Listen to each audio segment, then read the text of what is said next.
Hello, everybody. Howard the Teaser King coming to you with week 8 in the NFL. I gave you San Diego as guaranteed lock last week, and they should have won the game straight out. They were at the goal line at the end and going in for the win, and Melvin Gordon fumbled.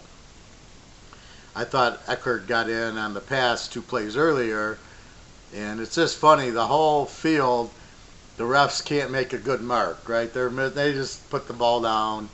They give them a yard here and a yard there. And whenever they get going into the end zone, every time they're short. Even though most of the time they're not short. And if you didn't have the replay, they would have been touchdowns. They're all the knee touched. And then they don't even put the ball where the ball is. They put the ball where the knee is. So if the knee touched at the one, but the guy's got the ball in his hand at the half-yard line, they marked the freaking ball at the one. You're like, no, the ball was at the half. They can't even do that right on replay. But Eckert was in, and then Gordon was in on the first play. I mean, it's just, that's 2 touchdowns, and then the guy fumbles, which that was questionable. Just because there's a clear recovery doesn't mean it's a fumble. If he blows the whistle or if forward progress is stopped. And that I don't understand. They don't blow the whistle. It's like, it's becoming more and more stupid. The pushing with the offensive line. What is that? That's not football. The running back needs to run. He can't be aided. That's ridiculous. And then the lineman will push and he'll score a touchdown. What is that? That's not football. That's bizarre. I mean, what are they doing to the sport? Fair catches on the kickoffs. Give me a break. I don't know. It's going to be hard to watch. I mean, I turn on YouTube and watch the games in 10 minutes. I can't watch that. I can't watch these replays anymore. Let's do a review. I mean, give me that's not football that I watched. So I don't know what game you're catering to the millennials or whatever the hell you're doing, but you're really ruining my game. All right, so it was a huge week last week. The Houston lock, W. San Diego, obvious W. I had the over in Baltimore. I had New England. I had Kansas City. All winners there. So it's a very, very good week. Had them in multiple teasers. The only way to bet teasers, you can't play one team in one teaser and another team, and you can't play 4 teams and 2 teasers for the same amount. You can't win. The juice, because you're going to go 3-1, the juice is going to hurt you. You've got to find a team played in multiple teasers and multiple amounts. The theory would be win the big ones, lose the little ones. And why is it a big one? Well, because of the trends, which I read to you. San Diego last week. So, a quick look at the board, and what do I have? Same play. I got Chicago laying 4.5 to my San Diego. You're going to give me San Diego in 10.5. You know all the trends from last week, how strong a road dog, and now you can add another win. So let's look at the Bears as a home favorite. Well, if you look at them this year, the Bears are 3-3 against the number, 4-2 against. The Bears are 1-2 as a home favorite. New Orleans kicked the shit out of them. San Diego, same thing, 1-3 at home, but we're not at home. 3-0 on the road. 18-19, San Diego 7-1 is the road dog, 13-1 on the road. The Bears 7-3 is a home favorite, 8-2 against. Go back one more year, the Bears 9-4 is a home favorite, 10-3 against. We know San Diego 12-1 is a road dog. I find it hard to pass them up as a road dog. Let's look at the other details. We've got the Bears. They score 19 a game, give up 18.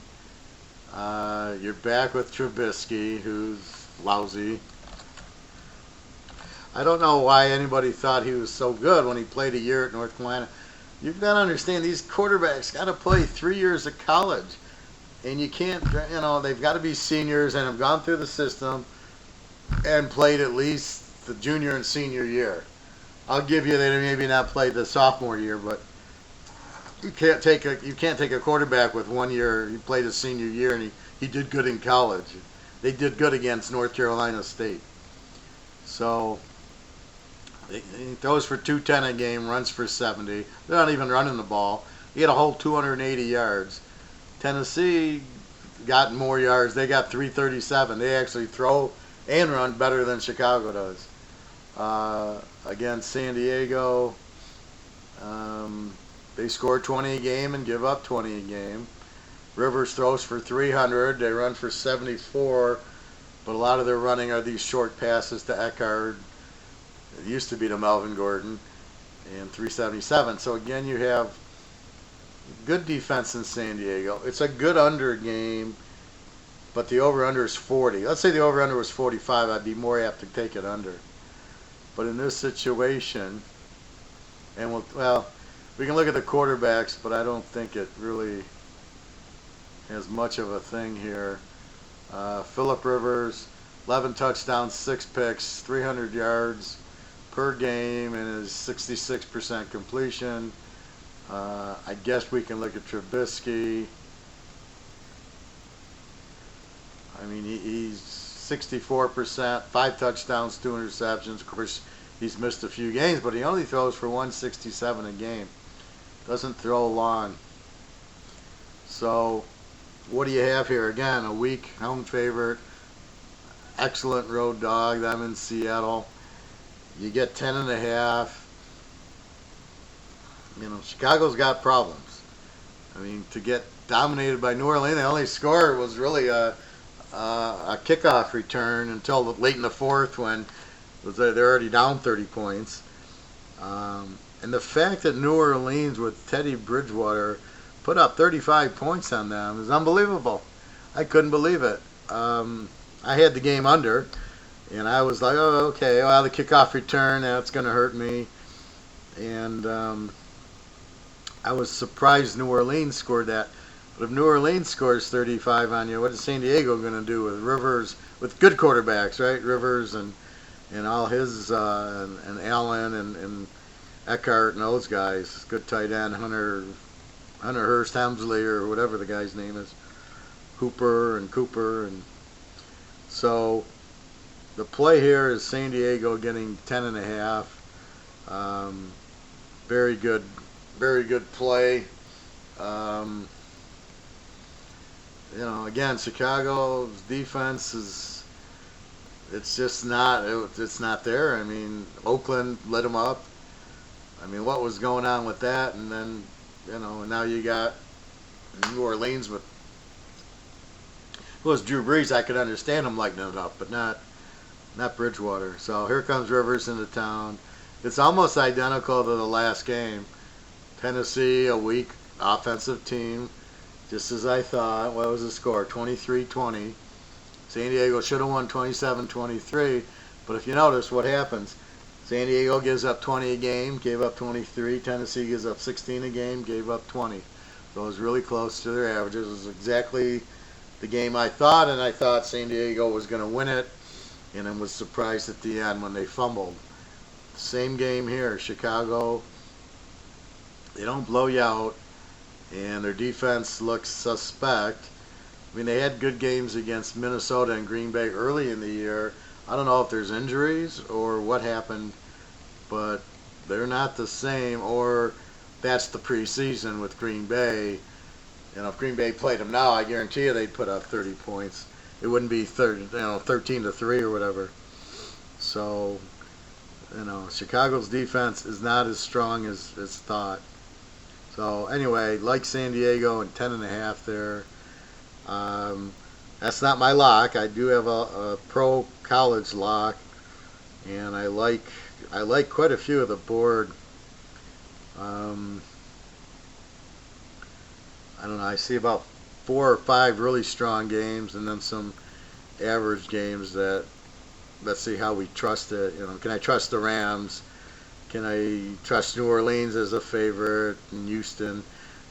Games that I like, but I don't know if I trust them. So that's why they're not strong plays. They kind of I like them, I'll play them, but they're not they're not San Diego as a road dog. They're not Seattle as a road dog against the Cleveland. So that's what I'm looking at here. Take San Diego. So anyway, red hot last week, huge week. Looking forward to a huge week this week. Like I said in the other video, in college, now you've got a lot of the data. You see how the teams are playing. You now have a feel. Oh, they're not as good as I thought. They're better, like the Rams. They're not as good as I thought. Okay, who's better than I thought? You know, wait a minute. They're weak, but they're looking better. Minnesota probably. Carolina's without Newton is better. Frisco, I'm not sold on them because they beat a bad Rams team and they're getting credit as if the Rams are the Super Bowl team. So again, this will be a helpful against Carolina. This will be, I believe, a close game. Indy looks strong with their quarterback, much stronger than I would have anticipated. Cleveland's weaker than Cleveland's what I thought they were.